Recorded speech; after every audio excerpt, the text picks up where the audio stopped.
नमस्कार, मी पंजाब डक. राज्यामध्ये आज 5, 6, 7 आणखीन जवळपास 4 दिवस राज्यात वेगवेगळ्या भागात जोरदार पाऊस पडणार आहे म्हणून हा अंदाज लक्षात यायचा. आज सांगायचं झालं तर कोकणपट्टी म्हणजे रत्नागिरीपासून ते पालघर पर्यंत इकडे काय होणार आहे, कोकणपट्टीकडे जोरदार पाऊस होणार आहे, मुसळधार पाऊस चालू राहणार आहे. तिकडे पाऊस चालू असल्यामुळे महाराष्ट्रामध्ये सरी उसरी येत राहणार आहे म्हणून हा अंदाज लक्षात यायचा. पुणे जिल्ह्यात देखील आज खूप जोराचा पाऊस पडणार आहे. त्याच्यानंतर अहिल्यानगर देखील खूप राहणार आहे. त्याच्यानंतर सोलापूर जिल्हा आज पावसाला सुरुवात होणार आहे. सांगली जिल्ह्यात आज देखील बऱ्याच भागात पावसाला सुरुवात होणार आहे. त्याच्यानंतर इकडे धाराशिव जिल्ह्यात पाऊस राहील, बीड जिल्ह्यात पाऊस राहील, परभणी जिल्ह्यात पाऊस राहील, त्याच्यानंतर नांदेड जिल्ह्यात पाऊस राहील, त्याच्यानंतर इकडे संभाजीनगर, जळगाव, धुळे, नंदुरबार, त्याच्यानंतर नाशिक सगळीकडे जोरदार पाऊस आज बरसणार आहे म्हणून हा अंदाज लक्षात यायचा. आणि बुलढाणा, अकोला, अमरावती तिकडे देखील सगळीकडे म्हणजे राज्यात सांगायचं झालं तर आज पूर्व विदर्भ आणि पश्चिम विदर्भ 6-5-11 जिल्ह्यामध्ये म्हणजे पूर्व विदर्भात थोडा आज कमी राहील, पण पश्चिम विदर्भामध्ये मात्र अमरावती, अकोला, बुलढाणा इकडे मात्र चांगला पाऊस पडणार आहे म्हणून अंदाज लक्षात यायचा. आणि आता सध्या पाऊस चालू देखील असेल म्हणून हे लक्षात यायचं. पण राज्यात मात्र 5, 6 आणि 7 तारखेपर्यंत जोराचा पाऊस राहणार आहे. 8 तारखेपासून पावसाचा राज्यातला जोर ओसरेल म्हणून हे देखील लक्षात यायचं. पण हे पाऊस तुम्हाला सांगू इच्छितो, आज पुणे जिल्हा, अहिल्यानगर जिल्हा, नाशिक जिल्हा, मुंबई, त्याच्यानंतर नंदुरबार, धुळे, जळगाव खूप जोराचा पडणार आहे म्हणून हा अंदाज लक्षात यायचा. म्हणजे आज रात्रीच्याला दुपारनंतर खूप जोराचा पाऊस सुरू होणार आहे म्हणून हे देखील लक्षात यायचं. आणि ज्या भागात अद्यापही पाऊस पडलेला नाही त्या भागात आज देखील बऱ्याच भागामध्ये पाऊस पडेल आणि त्या शेतकऱ्याची पेरणीसाठी पोषक ठरणार आहे म्हणून हे देखील सर्व शेतकऱ्यांनी लक्षात घ्यायचं. त्यानंतर कोल्हापूरकडे आज खूप जोराचा पाऊस राहील. त्याच्यानंतर पुण्याकडे देखील जास्त असल्यामुळं म्हणजे कोयना धरणाचा जे कॅचमेंट आहे त्याच्यामध्ये पाऊस जास्त पडल्यामुळं कोयना धरणाच्या देखील आवक सुरुवात होईल म्हणून हे लक्षात यायचं. इकडे निळवंडे धरण आता हे 5 दिवस खूप पाऊस, 7 तारखेपर्यंत उत्तर महाराष्ट्राकडे खूप पाऊस आहे, त्याच्यामुळे निळवंडे धरण सुद्धा भरण्याच्या मार्गावर राहील म्हणून हे लक्षात यायचं. भंडारदरा देखील धरण भरेल कारण की तिकडे कॅचमेंट एरियामध्ये खूप जोराचा पाऊस या 5 दिवसामध्ये पडणार आहे आणि सध्या पाऊस चालू आहे त्याच्यामुळे तिकडे आवक सुरू झालेली आहे म्हणून हे धरणं देखील भरून जातील म्हणून हे देखील सर्व शेतकऱ्यांना लक्षात यायचं. नाशिक जिल्ह्यात खूप पाऊस पडणार आहे म्हणून त्यांनी स्वतः शेतकऱ्यांनी सतर्क करायचं.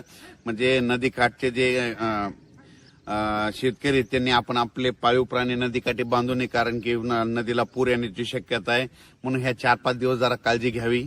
नाशिकला मात्र आता आजपासून जी पावसाचा जोर राहील तर 4, 5, 6, 7 ते दुटंदे मारुतीचं मंदिर आहे त्या मंदिरात मात्र त्या मारुतीला मात्र पाणी लागेल म्हणून हे लक्षात यायचं. कारण की आता वरती खूप पाऊस पडणार आहे. आज रात्रीच्याला दुपारनंतर नाशिकच्या वरच्या भागात खूप पाऊस पडणार आहे त्याच्यामुळे आज नाशिककडे मध्ये नद्याला चांगला पूर येण्याची शक्यता आहे. म्हणजे आज पाऊस पडल्याच्यानंतर उद्या देखील नाशिककडल्या बऱ्याच नद्या अशा चांगल्या जोरानं वाहतील म्हणून हे लक्षात घ्यायचं. आणि आपण आपले पाईपलाईन असेल तर तुम्ही तुमची काळजी घ्यायची. तर सोलापूर जिल्ह्यात आज देखील पावसाला सुरुवात होणार आहे. म्हणजे इकडे जसा उत्तर महाराष्ट्राकडे पाऊस पडणार तितका जोरात तिकडे पडणार नाही पण तिकडे ना पिकाला लागल तसा म्हणजे पडणार आहे, पेंडवा म्हणजे वावणी पडणार आहे आणि तिकडे देखील पेरण्या होणार आहे म्हणून सोलापूर जिल्ह्यात आज चांगला पाऊस सुरू होणार आहे. सांगली जिल्ह्यात देखील आज सुरू होणार आहे, सुरू झाला देखील असेल. आटपाडी, पंढरपूर सगळीकडे आज पाऊस सुरू होईल.